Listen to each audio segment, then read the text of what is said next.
अस्सलाम वालेकुम।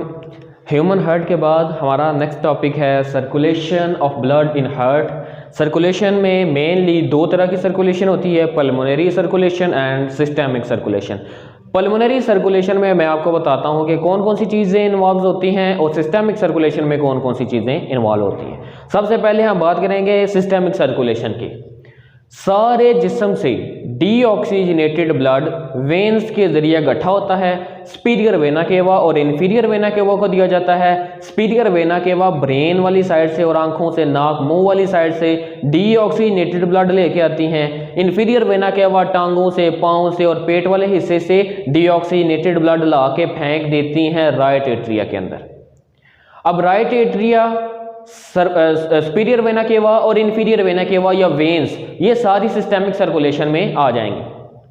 Left ventricle जोर से कंट्रैक्ट करता है और ब्लड को भेज देता है एओर्टा में। एओर्टा सारे जिस्म को ब्लड पहुंचाता है और कौन सा ब्लड पहुंचाता है? Oxygenated blood. अब एओर्टा और लेफ्ट वेंट्रिकल और बाकी सारा जिस्म, ये सारा सिस्टेमिक सर्कुलेशन में आ जाएगा। सिस्टेमिक सर्कुलेशन में ऑक्सीजनेटेड ब्लड लेफ्ट वेंट्रिकल से पूरे जिस्म में पहुंचाया जाता है। पूरे जिस्म से deoxygenated blood superior vena cava और इन्फीरियर वेना केवा के जरिए राइट एट्रियम को पहुंचाया जाता है। ये चार चीजें, body, superior vena cava, inferior vena केवा, राइट एट्रियम और लेफ्ट वेंट्रिकल, ये चार चीजें आएंगी सिस्टेमिक सर्कुलेशन में। दूसरे नंबर पे आ जाएगा पल्मोनरी सर्कुलेशन।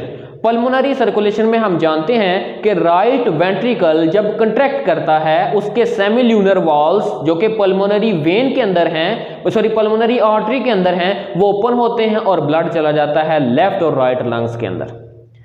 यानी कि राइट वेंट्रिकल और पल्मोनरी आर्टरी, उसके बाद लंग्स, यहां तक ब्लड पहुंचाया जाता है। और कौन सा ब्लड होगा? Deoxygenated blood. जब लंग्स तक पहुंचाया जाता है तो उसकी एल्वोलाई के गिर्द चक्कर लगाता है कैपिलरीज के जरिए, अपने अंदर मौजूद जितनी कार्बन डाइऑक्साइड है उसको फेंक देता है एल्वोलाई के अंदर, और एल्वोलाई के अंदर जितनी ऑक्सीजन होती है उसको अपने अंदर डिफ्यूज करवा लेता है। दोबारा वहां से पल्मोनरी वेन के जरिए, पल्मोनरी वेन, हालांकि वेन्स के अंदर डीऑक्सीजनेटेड ब्लड है लेकिन ये एक्सेप्शन है, पल्मोनरी वेन और पल्मोनरी आर्टरी वाला। पल्मोनरी वेन जिसके अंदर ऑक्सीजनेटेड ब्लड है वो आती है राइट और लेफ्ट लंग्स से और आके फेंक दी जाती है लेफ्ट एट्रिया के अंदर। लेफ्ट एट्रिया और पल्मोनरी वेन, लंग्स, ये सारी चीजें आ जाएंगी पल्मोनरी सर्कुलेशन में। पल्मोनरी सर्कुलेशन एक दफा दोबारा सुन लें। जब राइट वेंट्रिकल कंट्रैक्ट करता है, ब्लड को पल्मोनरी आर्टरी के जरिए जो कि डीऑक्सीजनेटेड ब्लड है फेंक देता है लंग्स में। लंग्स से कार्बन डाइऑक्साइड निकाल के ऑक्सीजन मिला के दोबारा ब्लड पल्मोनरी वेन के जरिए आता है लेफ्ट एट्रिया के अंदर। ये चार चीजें आ जाएंगी पल्मोनरी सर्कुलेशन के अंदर। ये दो तरह की सर्कुलेशन होती हैं। नेक्स्ट है हमारे पास हार्ट बीट। एक नॉर्मल इंसान का दिल 70 से 72 टाइम या 75 टाइम, 80 टाइम भी, ये भी नॉर्मल है। लेकिन फियर की सूरत में, खौफ की सूरत में ये हार्ट बीट कई गुना बढ़ जाती है, एक्सरसाइज की सूरत में कई गुना बढ़ जाती है। लेकिन जब शुगर लो हो जाती है, भूख लग जाती है, कोई अचानक सदमा आ जाता है, बिल्कुल कोई बंदे कहते हैं कि मेरे पास सकत ही नहीं रही, उस टाइम उनकी हार्ट बीट डिक्रीज कर जाती है, बिलो 40 भी चली जाती है और इतना भी सीवियर शॉक हो सकता है कि 10 से भी कम हो जाए, अल्टीमेटली फिर बंदे की डेथ हो जाती है। अब हार्ट बीट के दौरान या दिल के धड़कने के दौरान दो तरह की चीज़ें होती हैं जिनसे हम ब्लड प्रेशर भी मापते हैं। ब्लड प्रेशर हम जानते हैं 80-120 होता है नॉर्मल इंसान का, लेकिन आज का क्योंकि डाइट खराब हो चुकी है, क्योंकि जेनेटिक वेरिएशंस आ चुकी हैं, क्योंकि हर डाइट के अंदर 2 नंबर चीज़ें शामिल हैं, इंसान वो 2 नंबर चीज़ें खा के अपना ब्लड प्रेशर इंक्रीज कर चुके हैं, तो अब किताबों के अंदर 90 से 130 तक जो ब्लड प्रेशर है वो नॉर्मल कंसीडर किया जाता है। एक इंसान अपनी पल्स को महसूस कर सकता है अपने 2 हाथों की उंगली, एक हाथ की 2 उंगलियां, ये वाली जो 2 उंगलियां हैं इनको अंगूठे के करीब रख के, इन्हें कहते हैं रेडियल पल्स है। पल्स किसी भी जगह से महसूस की जा सकती है, हमें हमारी एल्बो से महसूस हो सकती है, नी जॉइंट से महसूस हो सकती है, गर्दन से महसूस हो सकती है, किसी भी जगह से जहां पर फड़फड़ाहट आपको महसूस हो आप महसूस कर सकते हैं पल्स को। लेकिन सबसे जो इफेक्टिव पल्स महसूस करने का तरीका है वो रेडियल पल्स है। रेडियल इसलिए कहते हैं क्योंकि ये जो अंगूठे की तरफ हड्डी आ रही रही है इसे रेडियस कहते हैं। बाजू में दो हड्डियां होंगी, ये वाली जो अंगूठे की तरफ आ रही है इसे रेडियस कहते हैं। और रेडियस की तरफ जो खून की नाली है उससे अगर हम पल्स महसूस करते हैं तो उसे हम कहते हैं रेडियल पल्स है ये। उसके अलावा में जो ब्लड प्रेशर है उसमें दो फेजेस होती हैं। फर्स्ट फेज है सिस्टोल की और दूसरी फेज है डायस्टोल की, या फिर दिल की धड़कन के दौरान जब हार्ट बीट होता है, जब दिल धड़कता है तो हमें लुब डुब की आवाज़ आती है। ऐसी आवाज़ें आती हैं जैसे दो आवाज़ें कंटिन्यूसली एक के बाद दिगरे आ रही हैं, लुब डुब की, फिर लुब और डुब आवाज़ आएगी आपको। ये असल में सिस्टोल और डायस्टोल की वजह से आती है। असल में सिस्टोल जो फर्स्ट फेज है उसमें वेंट्रिकल कंट्रैक्ट करते हैं and blood इंटर्स in the arteries and aorta. ये कौन सी आर्टरीज हैं? ये पल्मोनरी आर्टरीज हैं जिनके अंदर कौन सा खून होगा?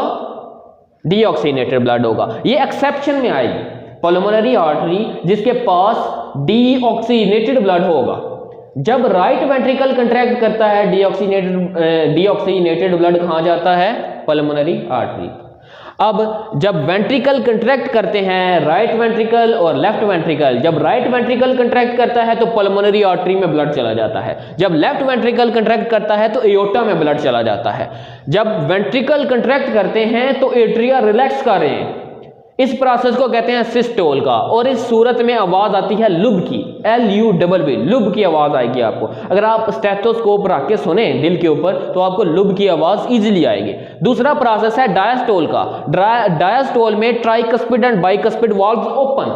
ट्राइकस्पिड और बाइकस्पिड कहां हैं?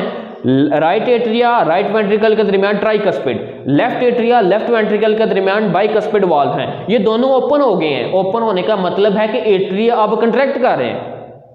एट्रिया कंट्रैक्ट कर रहे हैं तो वेंट्रिकल इस वक्त रिलैक्स कर रहे हैं। बाइकस्पिड और ट्राइकस्पिड वाल्व्स खुले हैं, ब्लड सारा आ गया है वेंट्रिकल्स में। Tricuspid and bicuspid valves open, atria contract, atria ने थोड़ा सा अपने आप को सिकेड़ लिया एंड फिल्स वेंट्रिकल, और वेंट्रिकल सारे भर जाएंगे। किससे? ब्लड से। एक साइड पे डीऑक्सीनेटेड ब्लड, एक साइड पे ऑक्सीनेटेड ब्लड। डुब की जो साउंड है वो प्रोड्यूस होगी। इस तरह कंटिन्यूअस हमें लुब डुब की आवाज आती जाएगी। अगर किसी बंदे में कोई दिल की बीमारी हो या उसके किसी एक हिस्से में या एट्रिया या वेंट्रिकल में या राइट एट्रिया राइट वेंट्रिकल में किसी भी हिस्से में कोई मसला होगा तो लुब डुब की साउंड जो है ये कंटिन्यूअस नहीं रहेगी, बल्कि इनके दरमियान कोई और साउंड, इनके दरमियान जो डिलेशन है वो थोड़ी ज़्यादा हो जाएगी। यानी कि जो डिले होती हैं आवाज़ें थोड़ी टाइम के लिए, लुब के बाद फ़ौरन डुब, उसमें थोड़ा वक्फा आ जाएगा या ज़्यादा जल्दी हो जाएगी, जिसकी वजह से हम महसूस कर सकते हैं कि इस बंदे के दिल में कोई ना कोई मसला ज़रूर है।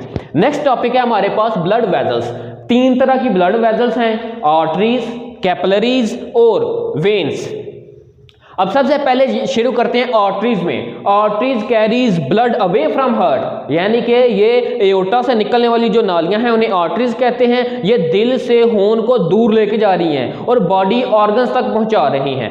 बॉडी ऑर्गन्स तक जब पहुंचाएंगे, एक्सेप्शन मैंने एक लिख दिया इसमें, exception pulmonary artery. Pulmonary artery जो कि राइट वेंट्रिकल से उभरती है उसमें डीऑक्सीनेटेड ब्लड होता है और वो लेफ्ट और राइट दो में तकसीम होकर लंग्स के अंदर जाके वो डीऑक्सीनेटेड ब्लड फेंकती है। थिक वॉल होती हैं आर्टरीज की, यानी कि थोड़ी मोटी दीवारें होती हैं। हैव 3 लेयर्स, इसकी 3 तहें होंगी। एंडोथेलियम पहली लेयर, दूसरी लेयर स्मूथ मसल्स या इलास्टिक मसल्स की होगी, और तीसरी जो लेयर होगी वो कनेक्टिव टिश्यू की लेयर होगी।